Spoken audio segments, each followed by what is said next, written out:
So, Brother Tej, good afternoon, good evening to you. Hope all Good is well evening, with Brother you in Craig. life. And, we're just getting to know each other, way, but we've always known each other. Yes. And I suppose that you don't have a job, but you probably have a career. Is that true? Depends on how you see it. Well, just from the worldly state of getting an education and putting my efforts into that and really putting all my energy into creating success in the way that we've been trained to understand success. Would that be a fair assumption? Yes, definitely. And so it's always interesting to me. Like I love that saying that truth is imperishable, and that wherever you go, truth always works. So, in this study of yoga and meditation that we're both into, I have no idea how you even came to it. We could maybe discuss that on a future talk. But Mm-hmm. just from the idea came to me about putting spirituality into the workplace, because if you think about it, how much of our time do we spend doing that one karma? True. Yeah, we do. We do spend a lot. And the people that are in it, we spend a lot of time with those people, more time than the people in our family usually. Maybe the pandemic has changed the balance of that slightly. I don't know how your work has been affected by the pandemic. Do you work at home? Yes, it has affected definitely a lot because I used to go to office every day and spend, I would say easily 8 to 12 hours, every day Yeah. ranging. And from March, I've been working from home. So it's completely, that equation is completely gone out. So in a way that sounds beneficial, Hmm. because there's a tendency to have like put on a different hat.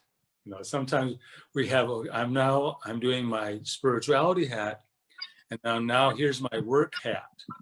Hmm. So my question to you is, what methods have you found that you wear the same hat wherever you go?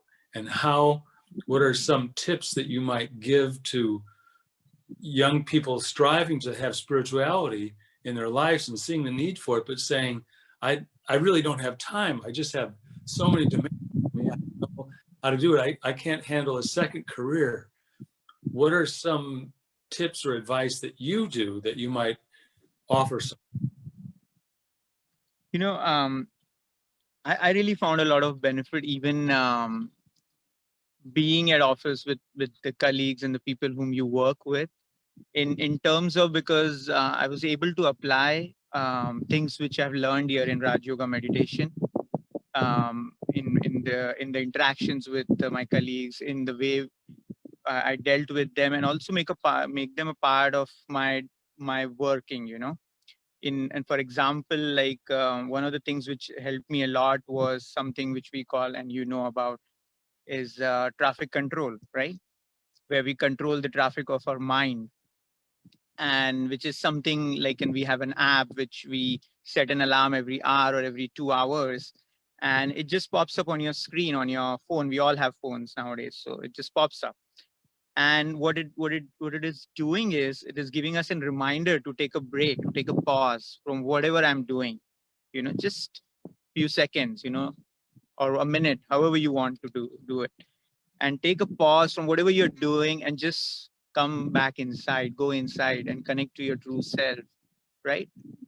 And the way it helped me a lot is that there were times when I was writing emails or responding to colleagues or clients, in a way, and sometimes even nasty responses, like, because they could be blaming me or for something or our company, and you're responding, no, we didn't do this and all that. And the traffic control just popped up, and I took that pause, and that email which I was writing was almost about 2 paragraphs, and it was reduced to a line after that traffic control, not getting into who, why, and what's, and just responding plainly on what what is needed there. So I could see the very effect of it, on how it changed my consciousness. And because earlier I was responding from a very my role consciousness or my company consciousness, right? And then it moved to more subtle and more deep level of consciousness, where I could just talk about what is needed rather than going into a lot of questions there. Without losing any quality of your Hmm. work. In fact, Yes. enhancing the quality of. Enhancing. Yes. Yes. And Not I making think it worse. I think this is what oftentimes why people are hesitant about, even using the word spirituality and workplace. It's a strange combination because they seem separate. But what you've just described is how you've taken your spiritual practice and inserted it into the workplace in an incognito way without Hmm. any, there's no dogma to it, or you don't have to believe. It's just seeing what needs to be done and doing it without a lot of the extra. And in business, time is so very important, and the amount of time you can save yourself, because Hmm. it ends up as stress. Yep. What I've always seen as stress is information that I can't process in time, and so Mm. it's queued up, and I can't multitask, and so then I'm starting to fray a little bit at the edges, and then other thing goes on, and I start to see even faults in other people that, oh, this is wrong, and it's because you did this. So then and I've done this even with my spiritual practice. I found myself falling back into that type of an eye, not really a discerning eye, but kind of like a discriminating eye in the bad Hmm. sense of the word. And what it really is I don't have control of my own thoughts. I'm overwhelmed, and I'm looking for some way to make it right. And what comes readily available, what you did is what made it wrong. And so if I can control someone else's behavior or control the work environment, then and then everything will work right and I'll be happy. But what you've just described about the traffic control is I become an observer of myself. And I love that idea that to turn a paragraph into a sentence.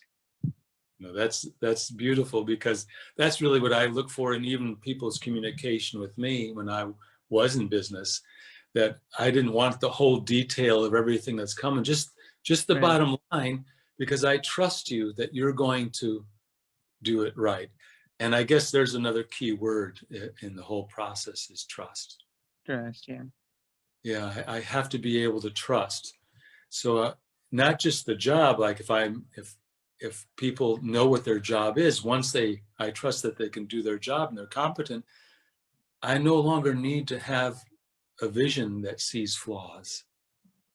I can just see what True. something is and apply it. We use this term in Raj Yoga meditation, karma, Hmm. which can be interpreted several ways. It's just action, but it's what I'm doing.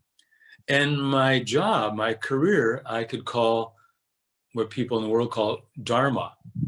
You know, what it is, what's your purpose? What is your religion? Well, here, whatever my title is, there's a description that goes along with that title, and everyone knows what's expected. So by doing my karma, it becomes my dharma. And what Raj Yoga meditation has done for me is it's not so much that it's adding, but it's removing. It's removing from me the unnecessary bits that cause the friction in the workplace because of the friction that's inside of me, and a loss of control.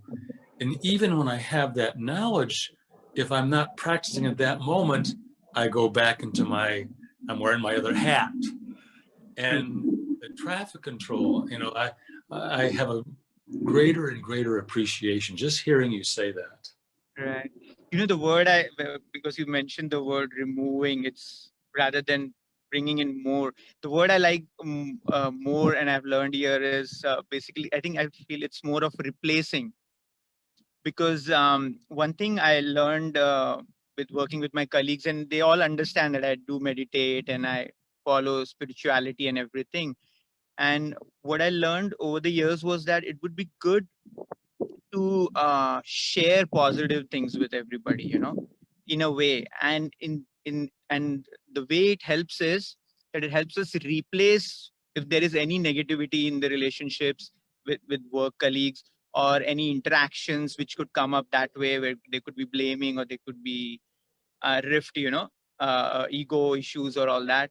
So I definitely, I felt, I experienced that replacing it with positive things helped a lot. And one of the things which we used to do at my workplace before we all came home was thought for the day. We used to, with some of my colleagues, we used to read thought for the day every morning. I had a calendar on my desk, which I gifted to one of my colleagues now, and she uses it at home. But but it had a thought for each day, and we used to read it together. When I went in the morning and everybody's there, we would read it and just talk about it, what everybody felt about it. Some would say, oh, that seems a little too much, or a little impossible, or that's very nice, yeah, I think I can do it. So in a way, we started the day with some positivity, with something which would stay with us for the day, or we could reflect on. So I from the point where you're saying that it will help us replace whatever is not so good with something which is good, something which is positive. I So like that word replace, because you just reminded me that there's no such thing as a void. mhm, There's always going to be something to fill that up. And so to realize that I have the choice to make that replacement, and then, wow, I want to make sure I make the right choice. And that's why I look for something like Raj Yoga meditation that mhm, gives me um, options to work in real time, because that's something I very strongly believe. If something is true somewhere, it's true everywhere. And I always, whether it's in business or anything else, try to find the thing that's the most truth and stick with that. And someone else may get ahead of you because they've done a shortcut, short term, but this is really grounded in truth. And so it will work. And one of those things that is grounded in truth is what you just said, is replace. mhm. I'm injecting spirituality into the workplace by replacing that time. And what did it take? It took less than a minute. It took less than a minute for you to share that.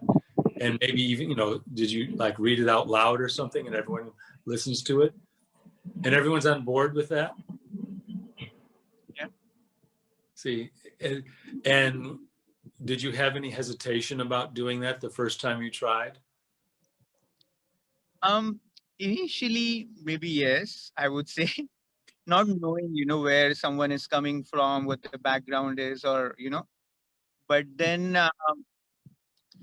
I feel everybody has that space in themselves, where they are looking for good things. They are looking for, see, everybody likes a smiling face, right? Who doesn't like it, right? Everybody likes a happy person. They are comfortable with someone who is happy, right?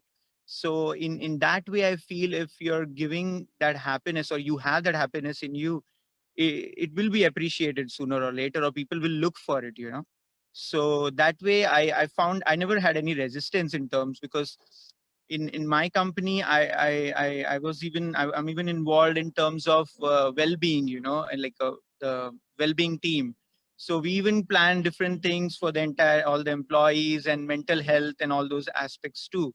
So and I have never felt any resistance, whenever we have proposed something which is coming from the core, which is more basic, connecting to the essence, and not related to the roles or those aspects, the titles and all those things. It always resonates with everybody, Well, because we're all underneath this, we're beings, you Yeah. know, playing a role. Hmm. And the only reason that we don't communicate about that is because of uncertainty of myself. Like, I have an idea that I'm spiritual, but I don't have a practice to make that a reality. And so by just doing this is a step, and I'm sure that people really find, I've done the same thing with the thought for the day, and that some people, they really love that more than anything else, the thought for the day. You know, maybe they don't want to go to a meditation at 6 o'clock in the morning, but they do want a thought for the day to make life easier. And what you said also brought up something else for me, is that it's a purity of intention. You know, when you're like this, you really have a purity of intention, and souls know, you know, your colleagues know, they may not even consciously know, but they're aware that they trust your intentions. And so by grinding your own ingredients, that's another term I like, by own ingredients over a long period of time, you are the walking billboard. See, that's what it is. You don't need to put a sign out to say, come to Raj Yoga meditation. It's right there. Your face is a sign, you know. And then if people could see in the kindness in your eyes and the easy smile on your lips, and they see you through all situations, and you still have that, it has an effect upon them. And so I never really even have to worry about anything about how this will be heard or what, because my intentions are true.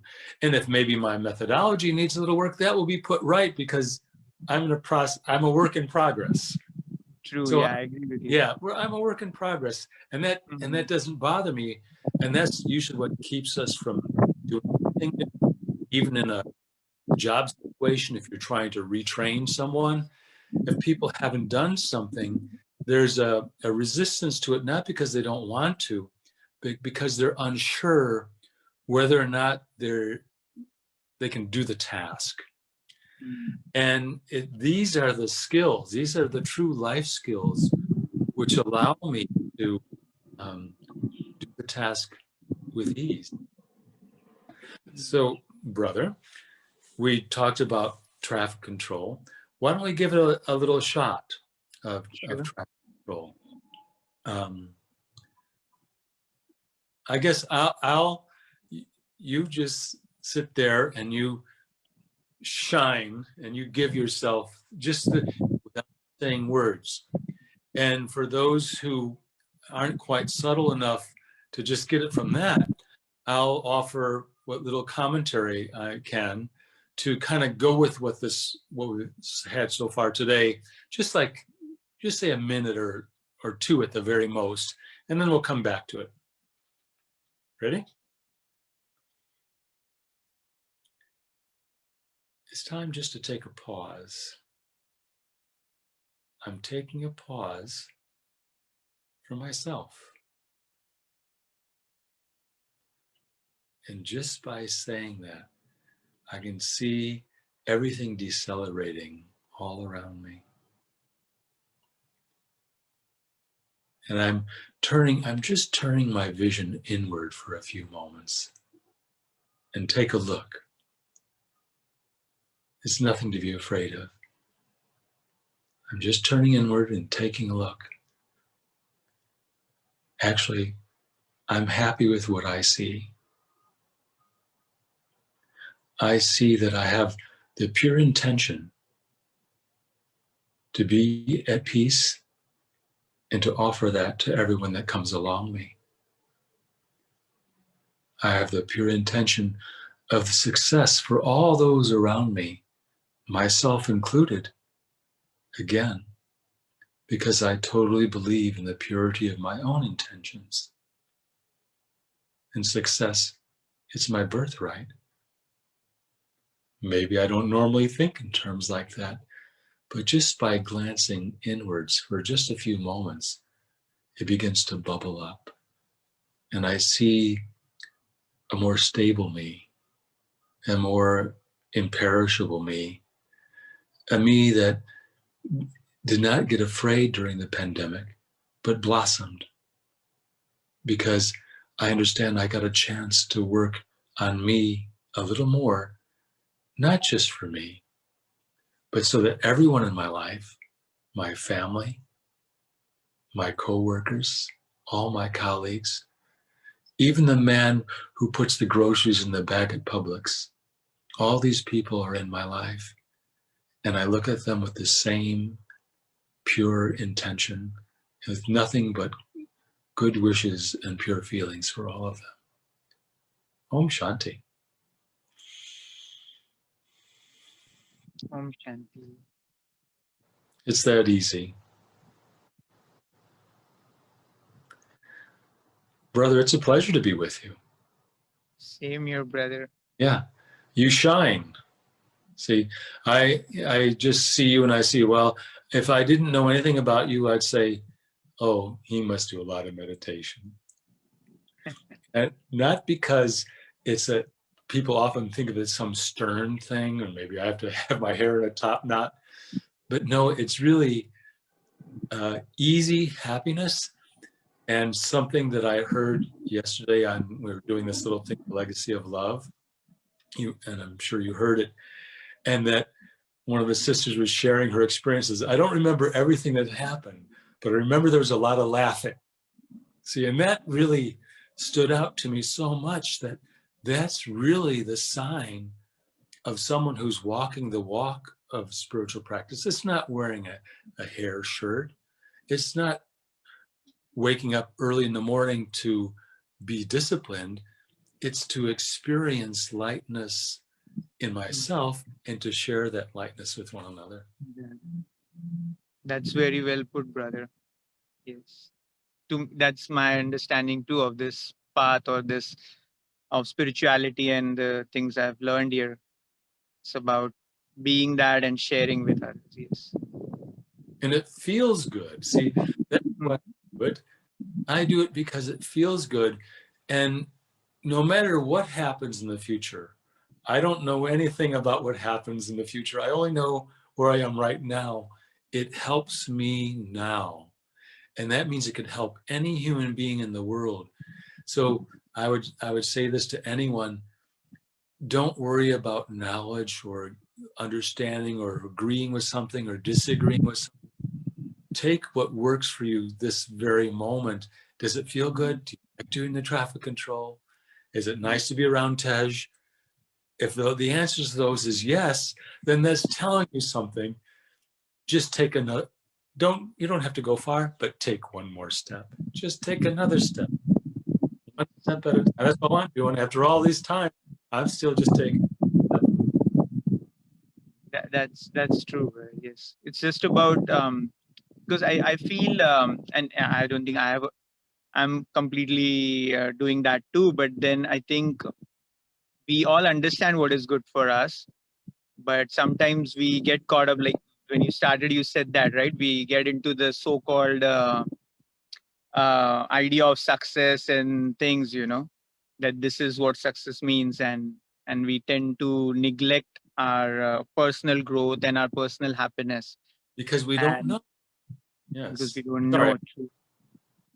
So here it is for everyone. And there we are. Yes. Well, brother, let's do this again. We're going to go around and meet a lot of friends, but you're my special friend. Well, brother, it's good to share. It's good to share. Yes. Thank you, brother. And don't you feel that there's a benefit just for yourself? See, there's a benefit, and that's really the core of it. I cannot give benefit to others unless I'm benefiting myself. Otherwise, I'm just another pundit. That's a good one. Yeah. Thank you. Om Shanti.